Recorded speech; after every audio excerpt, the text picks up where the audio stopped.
Happy Monday, everyone. Welcome to Final Expense Telesales. My name is Dana Neeson. Today I'm going to be reviewing a Final Expense Telesales script that I saw in a YouTube video over the weekend. We're going to analyze it together, talk about the pros and the cons of this 2-page script, and I'll ultimately give you my opinion at the end.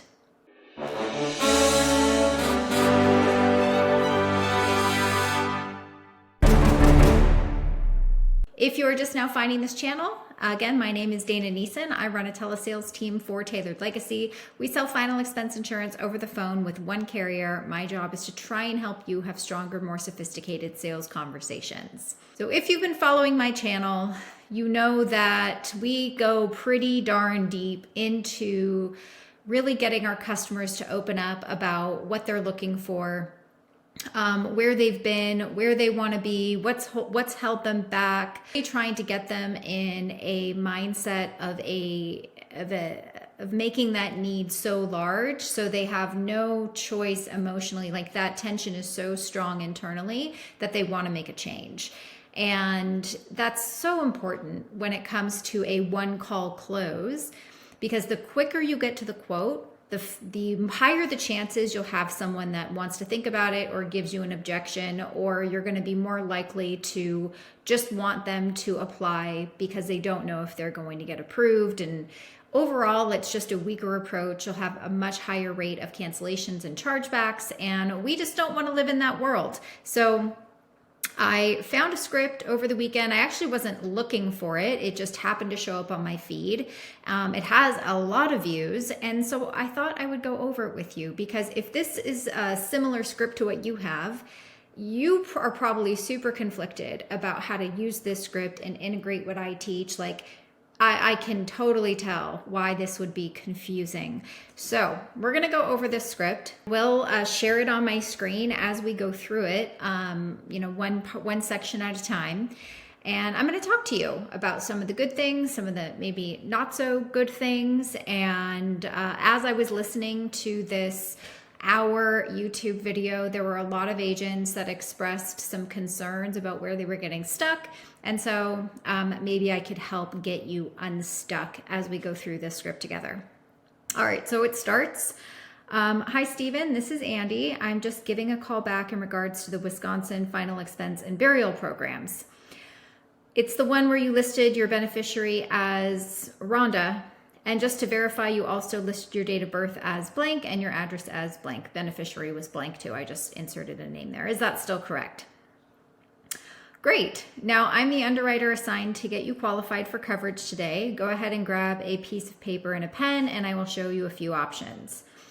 Here at this point, I really think that the author of this script needs to include objection responses, because you will absolutely get objections at the beginning, like even before you say beneficiary name, date of birth, and address. You'll get it after you get that information, or even if you get through this whole paragraph. Go grab a piece of paper and a pen. I'll show you a few options. You're going to get objection responses here, and you have to know how to overcome it, or you're just literally going to get punched in the face. So you're going to get objections like, oh, I already took care of that, thanks for calling. You're going to get people that said they're not interested anymore. You're going to get people that say they don't have time. Can you just send me some information? You're going to get all sorts of things. So I think failing to have objection responses there is not doing the agents really any favors when it comes to really maximizing how many people you're going to be able to keep on the phone. This just insinuates that you're never going to get any sales resistance, which is quite the opposite in telesales. So I think that definitely needs to be added. All right, as it continues, now before we begin, the state of Wisconsin requires that I send my state license to you via text or email. Which one is better for you? When you receive it, write down my name and license number. That way you have all my information. And in parentheses, it says provides credibility, also verifies if the client can perform an email or text signature. I guess that would be important if that is the primary method in which you're going to be doing business. It's actually very smart. We do mostly tele-app, so it just requires the person to stay on the phone, and we do a phone verification and a verbal signature. We do have an option to do e-signature as well, but tele-app is our preferred method. So that is actually very smart. Good for you. All right, next. Since I'm an insurance underwriter, I have access to all the A-rated carriers in your state to make sure I find you the best rate based on your age and health. So let me ask you a few questions so that way I can point you in the right direction. Okay, this part, I believe, needs to wait a little bit longer. I think it would be really important to start off the conversation with some of the powerful questions to ask that are about to come up next. So we've provided information, they verified it by email and text. I think it would be very appropriate to begin your conversation with, so, hey, can I just ask what caused you to fill out for some information in the first place? It's such a great opener because up until this point, you really have only kind of scratched the surface on the fact that they're on the phone with you and that they may have submitted an inquiry. You've maybe overcame an objection, and so they're still on the phone with you. But this kind of puts the attention back in their court, and it gets them to open up to you and start to relax. Because believe it or not, when you get the customer to open up to you and relax, like the sales pressure starts to lower. Oh, the other thing I wanted to say was in the second paragraph, when it says, now before we begin, it says that I have access to all the A-rated carriers in your state to make sure I find you the best rate. I shared a suggestion on my Instagram that if I was a broker, I would probably change how I present that information to someone. I would probably say something like, now there are two different ways that you can go about shopping for a life insurance policy. Number one, you can call all of the carriers, and there's, I don't know, 20 of them, but let's just say you chose 5 or 6. You could call them all yourself. You might be on the phone with them for 20 to 30 minutes each time, and they're all going to be similar in price, and it might be difficult to figure out who you want to go with. That's your first option. The second option is you can work with a broker who already has access to not just the 5 or 6 carriers you're going to call, but they'll also be able to pull up all of the other carriers that you didn't call and have all the pricing for all of them in one phone call. Now, which option do you think you would prefer? Would you want to call everybody yourself, or would you want to have a broker to do the shopping for you? And let them tell you that they want a broker to do the shopping for them, and then ask them why. Right? Well, okay, that's a good start. Can I ask why you chose that option? Now they're going to talk you into, or they're going to talk themselves into the fact that they don't want to make all those phone calls. It sounds like a lot of time. It would be so much easier if someone just did the shopping for me. And guess what objection you won't get at the end? I want to shop around, right? Because they've literally already told you. So you can say, great news. Because you chose that option, that's exactly what I am. I am a broker, and now you can go back to your script, right? I'm actually a broker for the state, and I do have access to all of the A-rated carriers, so we will be able to do the shopping together without having to call every single one. And you've closed that, because I still know that brokers get the objection, I want to shop around, because you provided the information to the client as opposed to getting the client tell you how they would best prefer the experience to be done for them. 2 of this script, it asks the following questions. By getting this policy, who are you trying to protect, right? You wanting to get beneficiary information. Why did you decide to look at options today? Has it been on your mind for a while now, or has someone recently passed away? I personally do not like giving multiple choice options or putting answers in the client's mouth, because I'm handicapping what other information I could possibly grab. I make it too easy for them to just say yes or no. So you could just say, why did you decide to look at options today? Or what caused you to want to get information on this today? And just leave it open-ended. There's nothing wrong with leaving this open-ended. You can get the most complete answer back from your customer. It also says, were you looking to get buried, cremated, or leave a legacy behind? I personally like to ask, what expenses are you mostly concerned about your family having to take care of if something were to happen to you? That way, again, I'm not pigeonholing them into burial, cremation, or legacy. Like, I want to be very specific so that when I go to make recommendations, then it encompasses everything that's important to them. And I didn't provide answers for them. Now, if they don't understand the question, which is very rare, you could always then give them some ideas. But also another reason why it's really important to not feed people these answers is because when I ask, what expenses are you most concerned about your family having to pay for? And their first answer is something like pay the bills or make sure they can continue to live on, and burial or cremation is not their first answer, then I know psychologically that is not the most important thing to them. And the most important thing to them is the first thing that they say. So if I were to start out by asking them, were you looking to get buried, cremated, or leave a legacy? And they say, I just want to get buried and maybe leave some extra. I have now made the burial or cremation important, the most important. And I'm kind of walking myself into a that's not enough coverage objection at the end if I don't have the complete picture of what is important to my customer. The next one on this script says, do you know how much it costs to be buried or cremated? And in parentheses, it says 10K minimum. Now, I don't know why they did this 10K minimum. It could be while I was fast forwarding through the YouTube video. Hopefully it's not just to make sure the agent has at least a 10K policy for commission purposes. Hopefully we are making recommendations based on what our customers' needs are. It does not cost $10,000 to be cremated at a direct crematory, especially if you're not using a funeral home. If you're just using a cremation place, it costs less than $5,000. In many cases, it could even cost as little as $1,500. So 10K minimum is not my favorite. That's not my favorite line there. And the last question it asks in the powerful question to ask is, have you been declined for life insurance in the past year for any reason?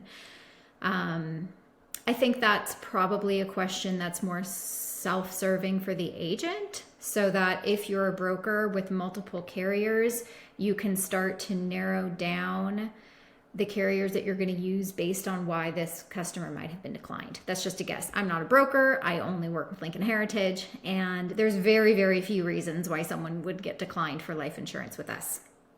Okay, so I would kind of take that section and I would put it in front of the fact-finding questions, health and background here. So once you find out that information, then I would insert the fact-finding questions. However, you're really missing a big opportunity to help somebody understand their options by educating them. I've said in multiple videos that education is the most important part of the sales process. You are, again, going to be walking yourself into that's not enough coverage objection, or, well, what's this ad I saw online for X coverage for a cheap payment. And now you have to backpedal and explain to them that that's term insurance and that doesn't apply to them. Like, why not just cover it up front? Pre-handling objections is the key to a higher conversion rate in final expense sales. So let's go over these fact-finding questions. Do you currently have any active forms of cancer? Have you had any other health conditions like a heart attack, strokes, high blood pressure, or diabetes? Have you had complications from your diabetes?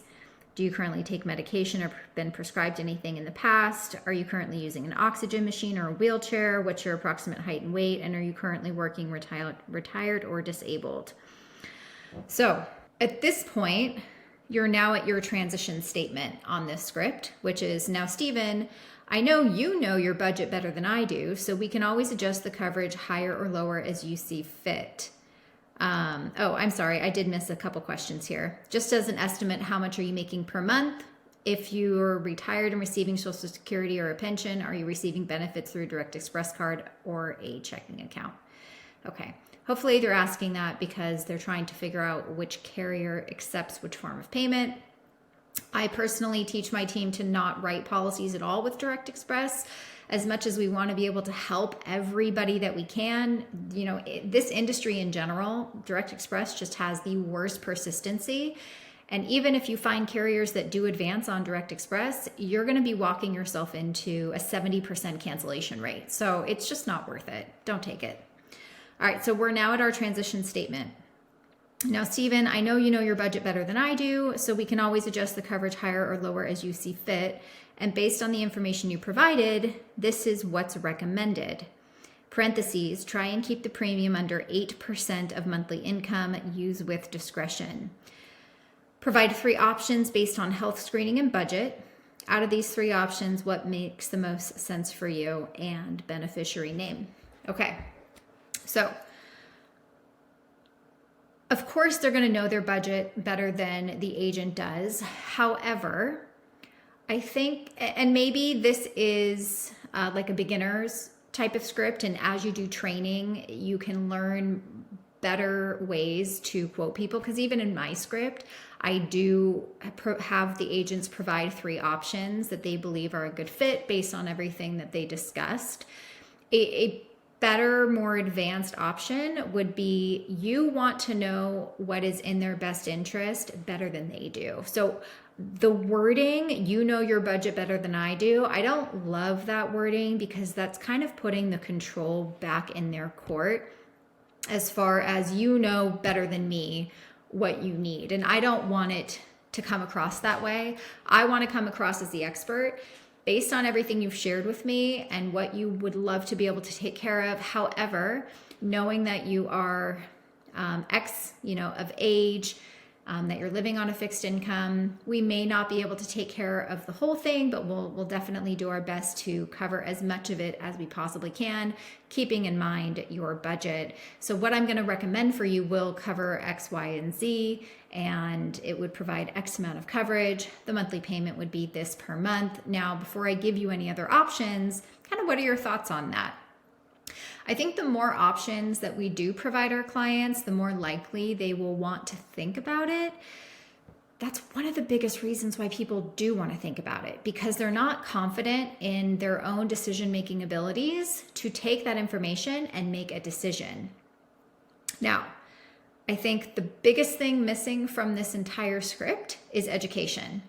And I don't understand why people just refuse to educate. I mean, there is so much online right now that our customers are seeing that are advertising insurance that they cannot get.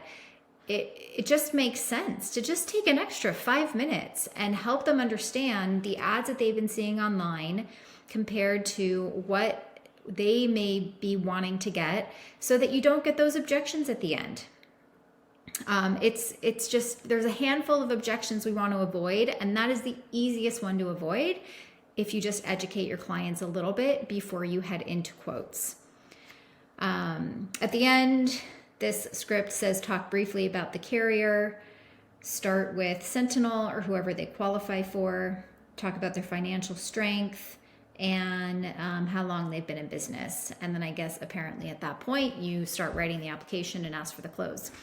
I think the script, depending on the agent, is too short to be able to, not just sell a high volume of policies, but to keep them on the books. If you get someone that's like right away wants to write an application based on this script, I think you'll also run into challenges where if someone calls behind you, they're going to be just as likely to accept another quote from someone else who might have access to other carriers or gives them the carrier option you didn't offer them for whatever reason that might be $5 or $10 cheaper, and then you're going to get a charge back.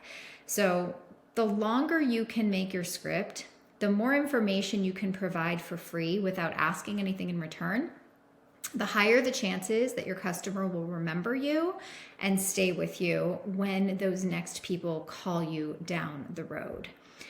So those are my thoughts on this script today. I hope that helps my review of this outbound phone script. If you have any questions, please post it in the comments. If you found value from this video, please give it a like.